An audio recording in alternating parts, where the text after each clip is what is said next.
Speaker, I present the budget for 2023-24. The fiscal deficit is estimated to be 5.9% of the GDP.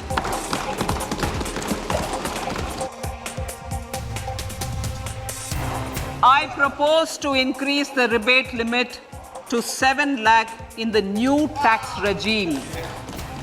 Thus, persons in the new tax regime with income up to 7 lakhs will not have to pay any tax at all.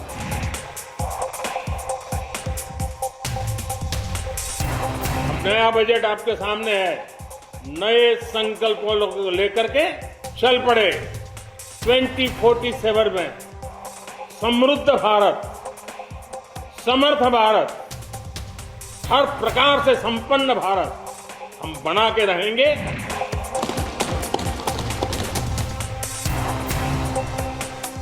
Taxes बढ़ गए हैं, जो welfare schemes हैं जिसपे ये पैसा खर्च होना चाहिए था, सब्सिडीज पे जो पैसा खर्च होना था वो उस पे पैसा खर्च नहीं हो रहा है।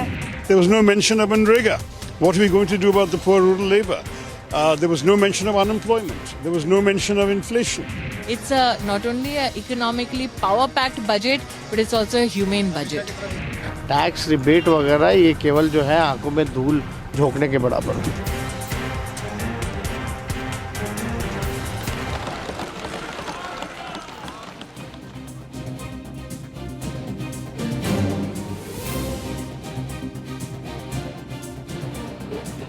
Hello and welcome to the CNBC-TV18 Budget Town Hall. That sums up the mood that corporate India, economists, the markets and the common man have shown at the end of Budget 2023. It has been an unequivocally positive response across constituencies. Not too much to quibble about. There are, of course, some details in the fine print that have required clarifications, which we've been bringing you here on CNBC-TV18. But it is now time for the CNBC-TV18 Budget Town Hall. We will be joined by the Railway, the IT and Telecom Minister Ashwini, Vaishnaw in just a short while from now. But I have with me leaders from corporate India right here at our CNBC-TV18 Budget Headquarters. Shardul, Shroff, Sanjiv, Bajaj joining us, Subhrakant, Panda, Rajiv, Memani, Zarin, Daruwala, Suneeta, Reddy, Subhrakant, Panda, Sumant, Sinha will be with us shortly as well. And of course, I will be joined by Jayant as well, the chair of the Parliamentary Standing Committee on Finance. So that's a good start that we bring Jayant into the conversation. Mr. Sinha, thanks very much for joining us here on CNBC-TV18. Appreciate your time. As I pointed out, the former Revenue Secretary sitting right here beside me gave the budget 11 on 10, and the response across different constituencies has been positive. I think the biggest takeaway has been that while the government continues to do the heavy lifting on capex with a 33% higher allocation, it hasn't done so by deviating from its fiscal consolidation glide map, and the budget numbers by all accounts seem to be realistic and credible. Jayant Sinha, how would you sum up Budget 2023? Shireen, you summed it up by saying that everyone is happy. This is a budget that I think is a very forward-looking and a very well-balanced budget. What is most notable is that even as we are stimulating consumption through a middle-class tax cut, we have also at the same time dramatically increased capital expenditures from 7.5 to 10 lakh crores. And we have put that capex in all the right areas. It's gone into green growth. It's gone into forward-looking industries like batteries, like smartphones, like electronics. And also we have worked on the empowerment of more vulnerable sections of society, for example, through cooperatives, for women self-help groups, for tribal communities. So it's that balance that is so elusive in budgets that this budget has been able to demonstrate. And I think that's why you're finding that everyone from the middle class to captains of industry to people living in far-off tribal villages are very happy. Well, you know, that balance that you speak of, and you're absolutely right, given the many pulls and pressures as well as the uncertainty that we are faced with, especially as far as the global front is concerned, the balance is something that is hard to come by and hard to strike, but it's also been possible largely on account of what the government has been able to do on the tax front. And once again, by all accounts, it seems to have been more conservative in its tax estimates, and the expectation is that it will do better again. Absolutely right, Shireen, and we must commend the Honorable Prime Minister and the Honorable Finance Minister. They have navigated the ship of state through a very stormy and turbulent period when we've had, of course, a once-in-a-century COVID pandemic, and then we've had the war in Ukraine with a commodity price shock, and then we've had this very abrupt central bank tightening cycle that's also underway. Despite all the vicissitudes, the economic management has been absolutely outstanding. Yes, we have spent when we've had to spend, which is why the fiscal deficit went up. But when the stimulus was not required, the spending has come down. We've got a fiscal consolidation glide path. But most importantly, the prudence and pragmatism of our top decision makers is extraordinary because they have overachieved on all their numbers. If you look at where we are on tax collections, if you look at where we are on growth, on inflation, on all the important macroeconomic parameters, you will see that we have overachieved on all of the numbers. And that's why India now has this credibility globally, which really is part of the reason why everybody sees India today as the shining star in the global economy. Well, yes, it is certainly a bright spot in terms of growth at this point in time, and that has been made possible on account of the kind of growth that we've seen and a projection of growth for the coming year as well. Zarin, Daruwala, thanks very much for joining us. To pick up from where Jayant left off, what will global investors take away from Budget 2023? I think a very important thing has been the investment in infrastructure that we've seen, because for MNCs, what is important is that the logistics cost, which is high, is coming down thanks to the infrastructure, plus the integrated approach to infrastructure that we are seeing is also very important to reduce the friction in the logistics cost.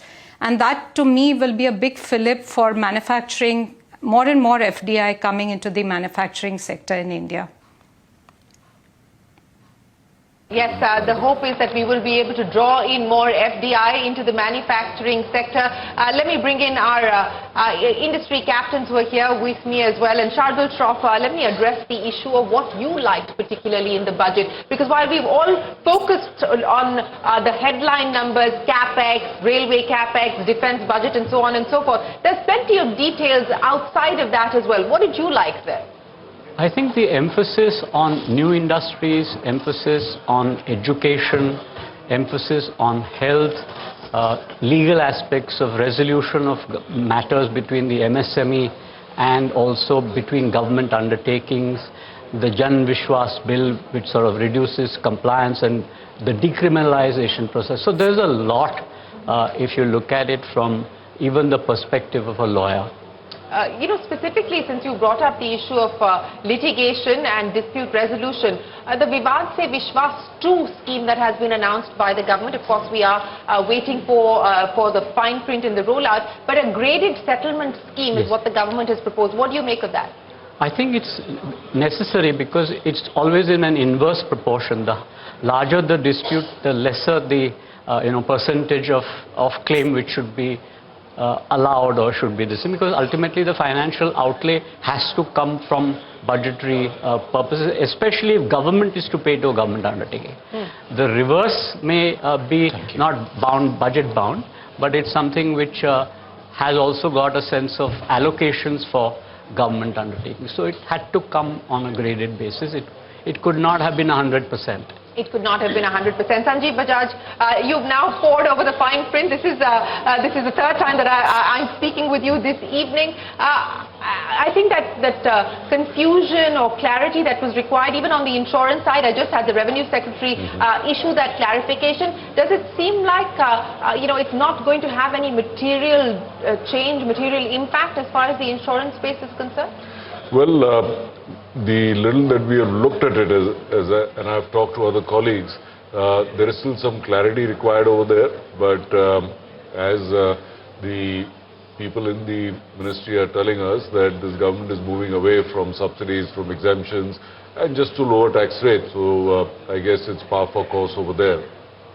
Well, yes, the clarification that's coming from the Revenue Secretary is that it will be on an annual basis, not the term of the policy, and it will also be on an aggregate basis. The Revenue Secretary seems to believe that it's not going to have any significant impact because the numbers within that bracket may be perhaps not that large, but of course we will have to wait to see how the insurance sector digests that. Suneeta, Reddy, many thanks for joining us here on CNBC-TV18. There's been a substantial increase as far as the health budget is concerned. Many other announcements coming in, 157 nursing colleges which will be co-located with the medical colleges that have been set up. For the healthcare sector, Suneeta, Reddy, on balance, what has Budget 2023 delivered? You know, I think the government, if you look at the economic policy review, the government has already done so much for healthcare, and healthcare services is growing at 9%. So I think that alone is credible. If you look at the 157 skilling centers for nurses, much required nurses in our country, allocation for health at 90,000 crores is an improvement by 17% over last year. And I believe it's a meaningful allocation. The nuance of looking at sickle cell anemia shows that the government has really done its homework. And the fact that it's very equitable in the way that it is presented the budget, not only in the tax reform, but as well as creating access for tribal populations, for those who can now go to skilling centers. All of that, I believe, is increasingly going to help the Indian population. And I think the 90,000 crore allocation for health is a very good move by the government. Yes, that certainly is a good move by the government. Rajiv, Memani, at the end of the day, is it going to keep the tax individuals like yourselves more busy, or there's going to be no reason for you to be consulted at the end of this? No, I'm sure we'll be busy. We'll be busy because the economy is going to grow. We are entering the Amrit Kal. We'll be busy for sure. But I would say, if I have to pick up 2-3 key things, one is I think the moving to the new personal tax regime. I would think, Shireen, if you look at up to 15 lakhs of income, and if you were to assume there was no deduction on both sides, the tax impact of that works out to about 1,10,000, 1,12,000 rupees. So which means that your deduction should be around 4 lakhs. So my sense is those people who have income levels of up to 50 lakhs will probably be migrating into the new regime. Between 50 lakhs to 5 crores, if they are not availing HRA, if they are availing HRA, they'll probably stay with the old regime. And above 5 crores, I think most people will be migrating towards the new regime. That's the sense that we get. The second thing which I think, as we were just pouring through the details, I think the angel tax which was there earlier, which was meant for mainly for residents, this is really for companies issuing shares to non-residents. Right. I think there now they've applied to residents. Now they've included non-residents. So I think that may impact FDI, especially in terms of private equity, venture capital. I'm going to just ask you to hold that thought because joining us now is the Railway, IT and Telecom Minister Ashwini Vaishnaw. Mr. Vaishnaw, many thanks for joining us here on CNBC-TV18. Sir, appreciate your time. Well, it's been a significant railway capex that has come your way through the budget. 2.4 lakh crore rupees being allocated, the highest ever as far as the railways are concerned. Mr. Vaishnaw, how do you intend to spend this? So, first of all, I would like to thank Honorable Prime Minister for giving so much focus on railways. And this budget, basically, as we all know, in very troubled times, India has emerged as a bright spot. And this budget will make India as the growth engine for the world economy. And with respect to railways, the allocation for capital investment is 2.4 lakh crore, and this is a very good allocation. Railway has made significant progress. If you see 10 years back, in the UPA times, basically railways used to do just about 4 kilometers a day new tracks. This year we are doing about 12 kilometers a day. So there is huge progress in terms of laying new tracks, doubling the tracks, making sure that the tracks are innovated.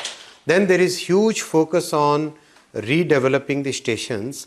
In Amrit Bharat station scheme, we have taken up 1,275 stations. Many of these are very large stations, many of these are medium stations, and many of these are small stations also. So such a large program for totally transforming railways, this is what this budget allocation means. Last year we took 3,000 kilometers of coverage. This year we are taking 5,000 kilometers of coverage. And as you are aware, the success of Vande Bharat train is like everybody is appreciating the train. And now we will ramp up the production. Currently the production is at ICF Chennai only. Now we'll add 3 more plants, one at Latur, one at Sonipat, and one at Raebareli to produce Vande Bharat trains.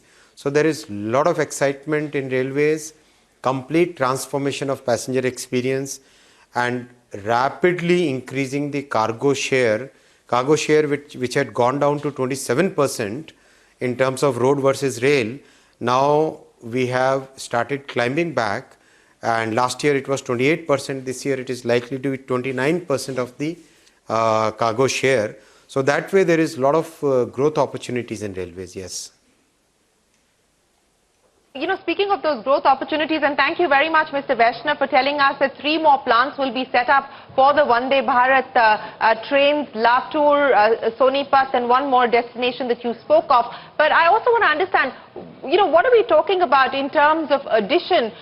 There are reports suggesting that 400 more Vande Bharat trains could be added, etc. Could you give us some sense of what we can expect in terms of the pipeline? And also, a quick word as far as the railways' own performance is concerned, operating ratios, where do things currently stand, and how much better can you improve that, given what you just spoke of in terms of freight and cargo, etc.? So there are 3 questions in your question, so I'll take all of them one by one. First one, in terms of Vande Bharat pipeline, when a new product is designed, we have to first test and make sure it becomes stable, and the supply chain also starts ramping up. So by now the supply chain has become very stable, the product is stable. Vande Bharat trains have, the 8 trains which are running, they have, like if you cover the perimeter of the earth, then practically 52 times they have covered they have traveled around the earth. So that is the kind of magnitude of close to 45 lakh people have traveled. So now we have to ramp up the production. We are producing now almost 1 train every week or 8 days. And now we have to take this up to 3 trains or 2 trains every week very soon, very rapidly. So that is the ramp up we are looking at. And this is probably one of the highest ramp-ups anywhere in the world. So that is the close to about 400 trains are in the pipeline, and that's huge in terms of people who are manufacturing electrical equipment, people who are manufacturing FRP for the body, people who are manufacturing the mechanical equipment, all those things. Then the wheel set, the tender for manufacturing forged wheels in India has already been received.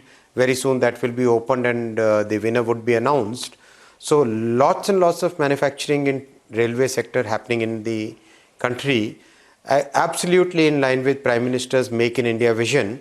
And over a period of 2 to 3 years, we should be seeing railway technology exports in good magnitudes all over the world. So that was the first part. Second, about the operations and financial performance of railways. As I said, railway was losing market share for a significant period of time because there was very little investment in railways. And the practices and everything which Prime Minister has reformed over the last 8 years, now railways started gaining back the market share. So from the low of 26%, 27%, 28% was achieved last year, and this year 29%.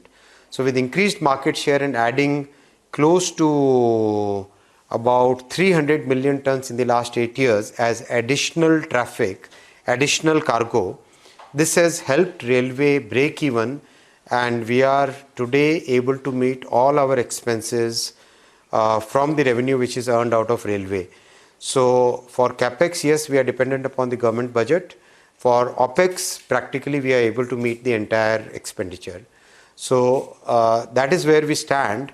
The coming 2 years will be really turning points for railway, because as we create more infrastructure, we are able to carry more cargo. For example, in terms of wagon, we placed an order for 85,000 wagons, right? So that was one of the largest in the world anywhere. So that has helped us induct about 150 new rakes. So all these steps together are helping us carry more cargo, carry more passengers, provide better passenger amenities. And one nice little small thing, very big in fact, Prime Minister gave us the target that the hydrogen train should be designed in India, made in India. So we started work on that, and this year by December, we should be able to roll out the first hydrogen train, and then we will manufacture using that technology for all the heritage circuits like Lonavala, like Ooty, like Kalka Shimla, like Darjeeling, like Mathiran. All these places we will run hydrogen trains, and I mean it's going to be a very nice technological journey ahead. Well, you know, Mr. Vaishnaw, I asked you 3 questions in one, and you've given me plenty of headlines in your response. The one, that the railways have achieved a break-even, so can manage the OPEX on the back of the revenue that they're generating. 2, that we're going to see India's first hydrogen train being launched by the end of the year, by December. And the 3rd big headline there on the Vande Bharat trains, 403 plants additionally that the government is looking to set up. I'm going to ask you to take off your railway minister hat and put on your telecom minister hat, Mr. Vaishnaw, and put a question to you as far as the capital infusion into BSNL is concerned. I think it's being pegged at just about 53,000 crores for FY24. Also, the revenue realization from the DOT being estimated at 89,469 crores. Achievable? Absolutely achievable, and these reforms that Honorable Prime Minister did in the telecom sector. Today telecom sector is a growth sector, it's a sunrise sector. Lots and lots of investment is coming in. The BSNL capex that you're seeing, this capital investment will go for rolling out the Make in India Atmanirbhar Bharat telecom stack 4G and 5G. By end of 2023, BSNL would have rolled out made in India, designed in India, developed in India 4G and 5G technology stack. And I must tell you, the world is waiting for this solution.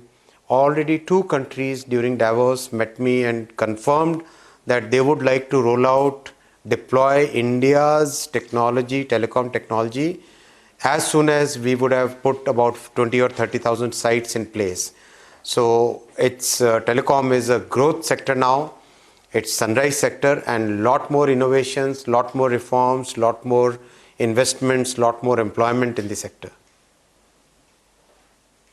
And finally, I know I have to let you go, but I can't let you go without getting you to put on your 3rd hat, and that is the electronics minister's hat as well, Mr. Vaishnaw. And I promise you this is going to be the last question. The announcements that have come in the budget as far as the electronic sector is concerned, on balance, how confident do you feel about being able to continue to grow what we've seen happen as far as the mobile phone PLI scheme is concerned and more? See, the budget announcement is very conducive, very helpful for the growth of electronics manufacturing. As you are aware, already we are at a situation, at a position where this year the mobile phone exports will touch about $9 billion. Mobile phone will become among the top 10 commodities to be exported out of India. Now the component ecosystem has started shifting to India. With the component ecosystem coming, the virtuous cycle of exports will actually increase dramatically now. It will be like hockey stick growth, and with the tailwinds in terms of policy and customs, the most critical component is lens, and the duty on lens has been reduced. So all these factors together, very stable policy, very good talent base, very good support from the government, huge employment getting generated in mobile phone manufacturing. All these factors together will see India emerge as the major mobile phone manufacturing and exporting sector. We are already number 2 manufacturer in the world, and today's budget will give further boost to it. Thank you. Appreciate you joining us, and thank you very much for closing out on headlines that you've given us here this evening. Appreciate your time, and we wish you the very best of luck. Well, gentlemen, I want to come back and address what we've just heard there from the Railway, Telecom and IT Minister, Vishesh Chandiok. Many thanks for joining us. Principled, bold, I know that's what you tweeted in terms of how you would describe this budget. But what is it that you believe this budget is going to do in terms of turning the needle? Where do you believe we're likely to see inflection points? Absolutely. I called last year's budget simple, consistent and aligned, and I was expecting this year's budget to be the same, but I think it went further. It was bold, it was confident, it was principled, just like you'd expect the first budget of this Amrit Kal. 3 reasons why I say that. I think everybody's talked about the fiscal glide path, everybody's talked about the inclusion, etc., etc. But I think 3 things that really stood out for me. One, progressive thinking. At least in 2 places I saw really a progressive thinking. I've got school-going kids, and I've seen that loss of learning in the 2 years of the pandemic, and recognizing what that means at the bottom of the pyramid and doing something about it, leveraging digital, was clearly progressive thinking. I think second place, prisoners who can't afford their bail, was progressive thinking. If you look at the second thing, I think the catch-up. AI is a place where we are behind the US, China, etc. The investment in AI, not just the 3 centers of excellence, but to do it in a way to also call upon the private sector, academia to participate in that is path-making. Same thing on soft power. The data embassies in Gift City, the 50 tourist sites, something we've been promoting since 2017. And I think lastly, people were talking about a populist budget going towards elections potentially. I think it actually, some people will say there are measures which are potentially anti-populist. If you look at the reduction in the high income tax, if you look at what's done there, not enough. Probably more needs to be done there. To continue to get the high income entrepreneurs to continue to commit to India. I think overall that's why I call it bold, principled and confident. Bold, principled and confident. That is Budget 2023 in the words of Vishesh Chandiok. Rajiv, Memani, sorry I cut you off before we got to Ashwini, Vaishnaw. And that was an important point that you were making as far as startups are concerned, that NRI and resident Indian valuation metrics that they've changed. Yeah, so no, they haven't changed it. I think it was earlier applicable to residents, and now they've made it applicable to non-residents. So if there is and they've excluded AIFs from that, but they've not excluded private equity funds and venture capital funds. So tomorrow if they were to subscribe, and if it goes to an income tax officer and he was to question the valuation of that, it just leads to more complication and confusion, especially in a time when we will be working hard to get more foreign direct investment. There are good reasons why the government has done that. My guess is that they may have to build some more protection so that it doesn't become very arbitrary with some of the tax officials and it doesn't create more confusion. But the logic of why they do, I mean, there are a lot of things that they've done basically, if you look at the financial instruments, where those were being used to reduce taxes, whether it was market-linked debentures, very high-value life insurance. I think they've plugged that. There are some court decisions that came which were slightly different. What about the changes on the LRS as well? Yeah, LRS, I think they've kept education and health outside of it. It's an advanced tax. I mean, somewhere I do get a feeling that there are 2 things. One, the government wants to get a better handle. They still think, and rightly so, that that TDS and TCS probably gives them the best trail. So they want to be sure that that money is being, they're tracking that. Secondly, there are a lot of non-residents who have incomes here and who sort of use the LRS to transfer to do this. So I think they want to get a better handle on that. And thirdly, my guess is that they just don't like LRS. they don't like it. People do. They don't necessarily. I can understand. So I would say these are the 3 reasons. But at the end of the day, it has there is a procedural obligation. Yeah. There is an obligation because you're paying money in advance. but it doesn't cost you anything because it gets adjusted against advanced tax calculations. Sure. Subhrakant, Panda, you've had the day now to do a dipstick poll of what your members make of Budget 2023. What are the big takeaways? Is the membership feeling confident now of going out there, putting fresh capital in, adding capacity, especially across the sectors that have found their prominence in the budget? Shireen, absolutely. I think there's been a lot of enthusiastic reaction to the budget, and clearly the headline from an industry perspective has to be the significant capex outlay. We have talked about that a couple of times already during the day, and I think when you look at the manufacturing sector and what India could have done to give it a boost. I think this probably ranks right up there in terms of the impact that this capex outlay will have, because it's not just job accretive. It is not just creating assets, but it is something which will have a knock-on effect throughout myriad sectors of the economy, and that's what we actually need, which is that all boats need to rise with the tide. And rather than have sector-specific allocations, I think this overall approach to asset creation, which provides an impetus to job creation, and when in place, will further enhance the ease of doing business, will reduce the cost of doing business. Zarin referred to it in terms of the logistics cost. I think that has to be the takeaway. But moving a little bit away from my comfort zone to talk about some of the other things. I think the approach to digitalization and particularly when it comes to the agri-stack, I think that is very significant.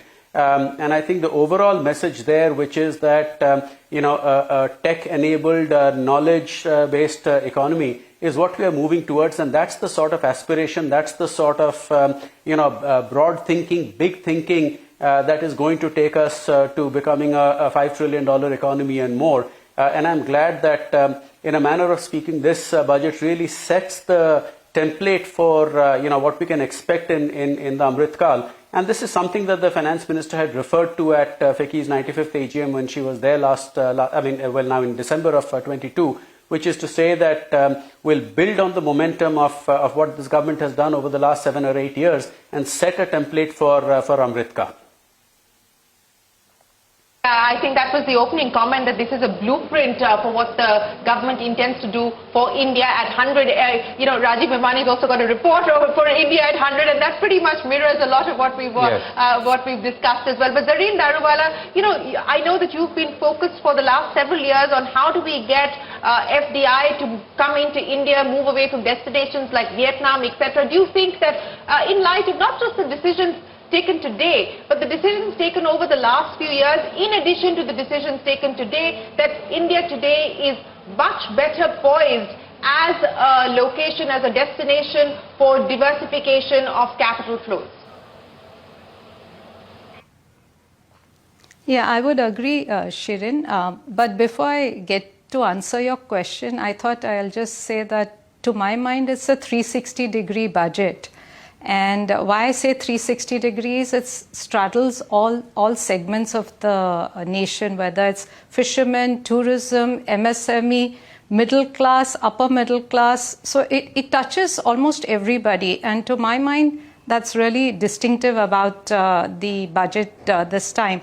In terms of focus of the government on bringing foreign direct investment, I think last year, if we look at the PLI numbers, we've seen almost 40,000 crores of investment happening through PLI and about 3 lakh jobs getting created. I think the minister talked about the whole exports of mobile phones.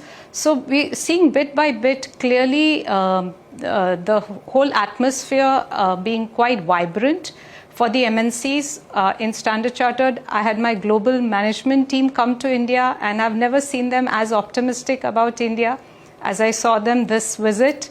And one of the things that they picked up was that this is the first, after many years, they are seeing every segment of society and every segment and participant sort of aligned in their belief on the growth story of India. To my mind, that's quite significant. Yes, it is significant indeed.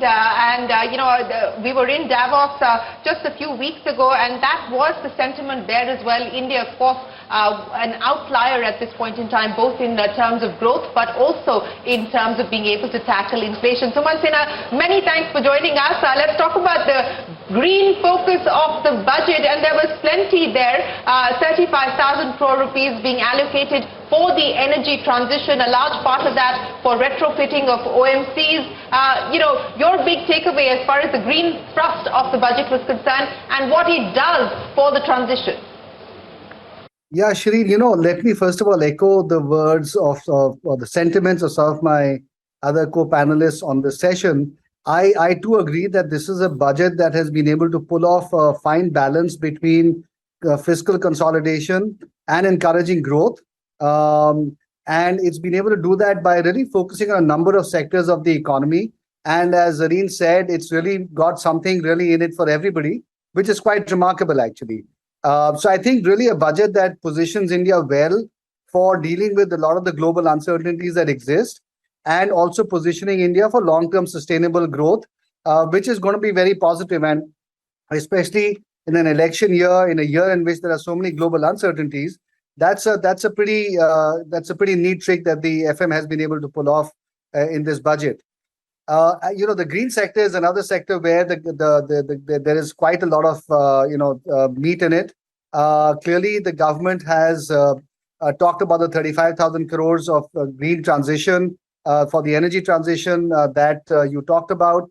In addition to that, of course, a couple of other programs such as the National Hydrogen Mission, which of course was announced earlier, but the FM did reiterate that and did again, sort of pledge to get to 5 million tons of green hydrogen per year by 2030, which itself, by the way, will require an investment of close to $200 billion over this time period. And then, the thing I liked about the budget was not that there was only stuff about the energy transition, but it really looked at the economy from a green lens and from a sustainability lens much more holistically. So, for example, there was talk about the MeiTY project that the FM talked about, which is really about mangrove plantations, and really in some ways taking forward the Prime Minister's vision of life, which is lifestyle for the environment, looking at circularity in the economy, looking at, for example, how to do waste to gas and so on. So there were a number of schemes like that which are really new in a way, and really I think go towards greening the economy in a more fundamental way beyond just the energy transition. And I think that was really quite interesting and quite positive to see.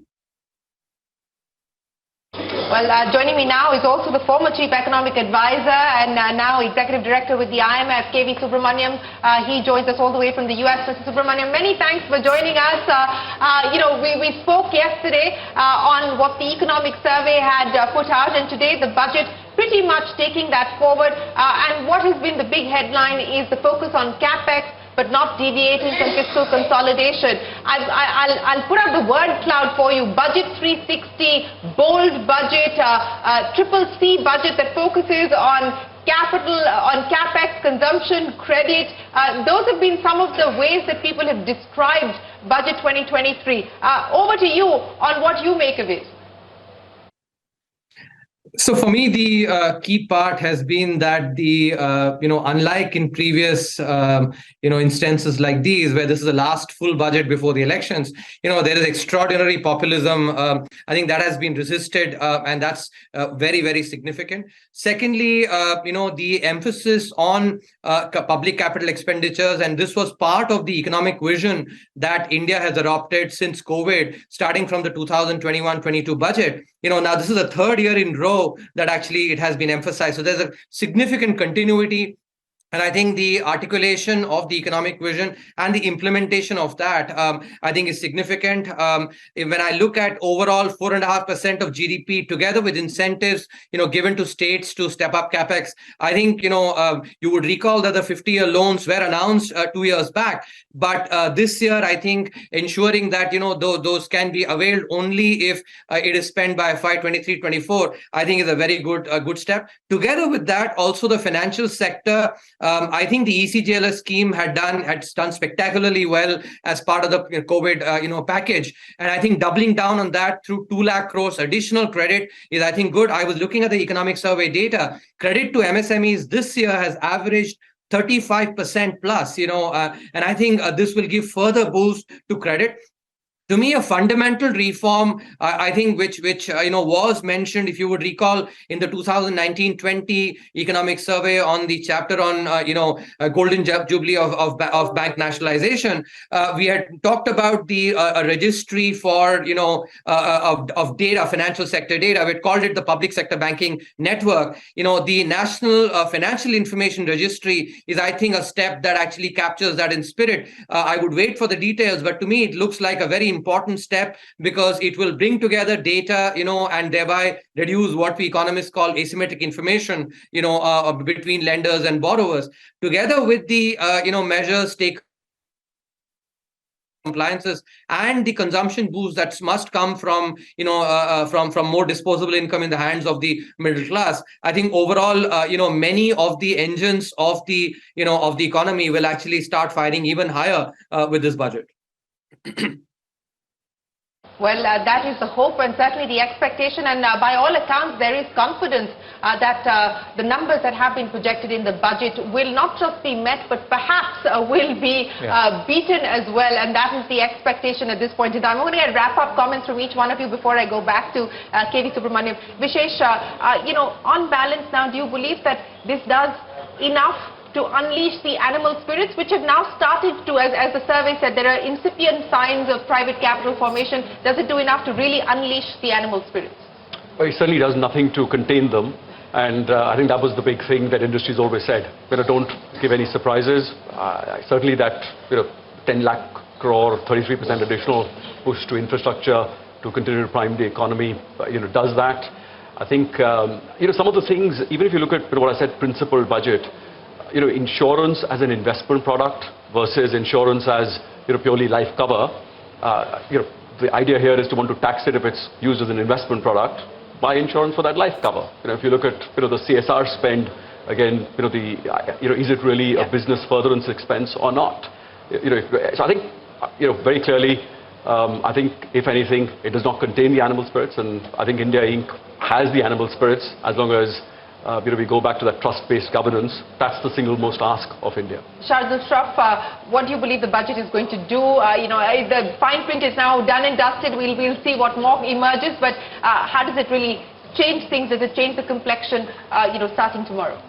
I certainly believe so, because in my view, the ease of business angle, which government has always been talking about, has been attended to. You're clearly seeing issues of decriminalization taking place on a significant scale, not just the Companies Act and the Partnership Act, but across 42 laws. It's a significant change that is happening, and I think it's happening even in the Income Tax Act. Elements which were originally criminal consequences now are moving to a penalty and an adjudicating model. It will throw up issues in terms of training. It will throw up issues in terms of regulatory, arbitrage. Those are the kind of issues that we'll have to be careful about. But certainly, I agree with Rajiv when he says that this won't be less of accounting or less of lawyering. You'll all be kept busy. You'll all be kept busy. But Suneeta, Reddy, how busy are you likely to be given the allocation, especially there as far as healthcare is concerned? And of course, the government saying very clearly that it wants the private sector to be a co-participant in the development across these sectors.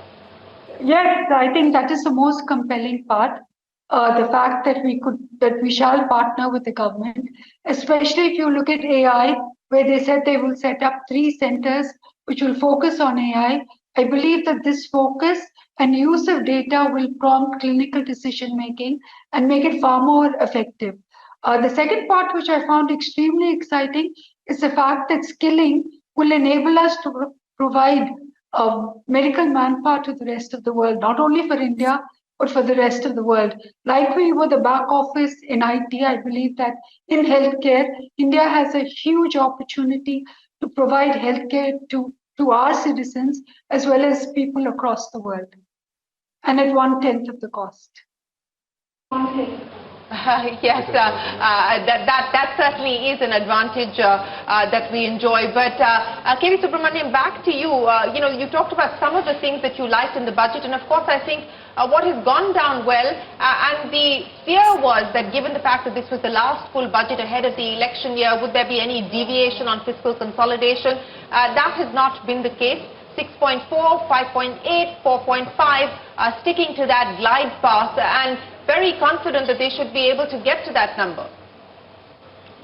I think so. I was looking at the, both the revenue and the expenditure numbers. And I think that encourages me because the overall, if you look at the corporate and the income tax, it's projected to grow at 10.5%. You would recall yesterday we were talking about how the nominal GDP itself is projected at 11%. And I think a tax buoyancy of 1.2 is what has been obtained in recent years. So I think 10.5% less than the nominal GDP itself is a very conservative estimate. So which then, asks the question, how is it that the fiscal consolidation is happening? So for that, we have to go and look at the expenditures. And I looked at the expenditure. Total expenditures have grown only at 7.5%, of which the major bulk, which is basically the central sector schemes, centrally sponsored schemes and other central sector expenditure, which accounts for actually 72% of overall expenditure, in the budgeted estimates, have grown by 8.2%. And significantly, one of the, the establishment expenditure, which basically is salaries and other similar items, have grown only at 1%. So clearly, there's expenditure rationalization.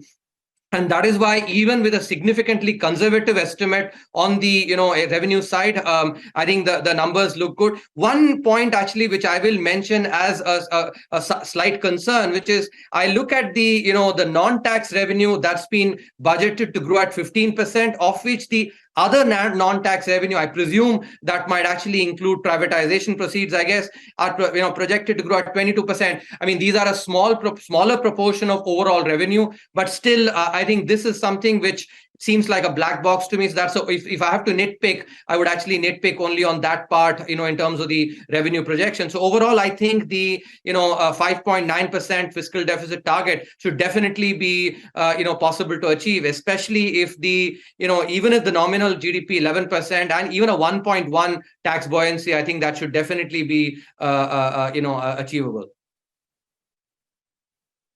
Tax buoyancy of 1 is what they've factored in as far as this estimate is concerned. But Sumant, I'll give you wrap-up comments. As far as your own plans are concerned, your own business is concerned, in light of the announcements made before the budget and now in the budget, how much can we expect an acceleration?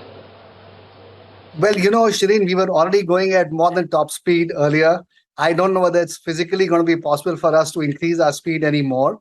But I would only say the following, that, just if you look at the macroeconomic issues with fiscal consolidation happening, hopefully that keeps interest rates under check. As the capacity of the economy grows, hopefully inflation also stays low. And as the economy grows, power demand, of course, will grow and energy demand will grow. And that, therefore, in some ways, really de-risks our growth quite substantially. It also decreases the friction costs of the economy with better logistics and so on. And that, therefore, will allow us to really be able to deliver our product, which is really clean energy, hopefully at a lower price to end consumers. And given the fact that energy is an input cost to every single industry, hopefully that allows all of the Indian economy to become more competitive going forward. And I think those are the kinds of things that this budget really tends to achieve, which is lower the friction cost, make India a more competitive place for manufacturing, couple that with the PLI schemes, couple that with the global decoupling from China to some extent, and really offers up India as a great opportunity for getting much deeper into manufacturing than has so far been the case. Well, offers up India as a great opportunity for the world. I think that is a perfect note to wrap up the CNBC-TV18 Budget Town Hall. Sumant, Sinha, Suneeta, Reddy, Zarin, Daruwala, Subhrakant, Panda, KV Subramanian, Rajiv, Memani, Shardul, Shroff and Vishesh Chandiok. Many, many thanks for joining us here on the budget evening, or budget night actually. We've been here through the day and through early hours of this morning, but we're not done yet. We still have more to go. So taking a quick break, and we're back after this N.K. Singh, the former chairman of the Finance Commission, the 15th Finance Commission, joins us. Ratin Roy will be with us as well. We're back in a minute.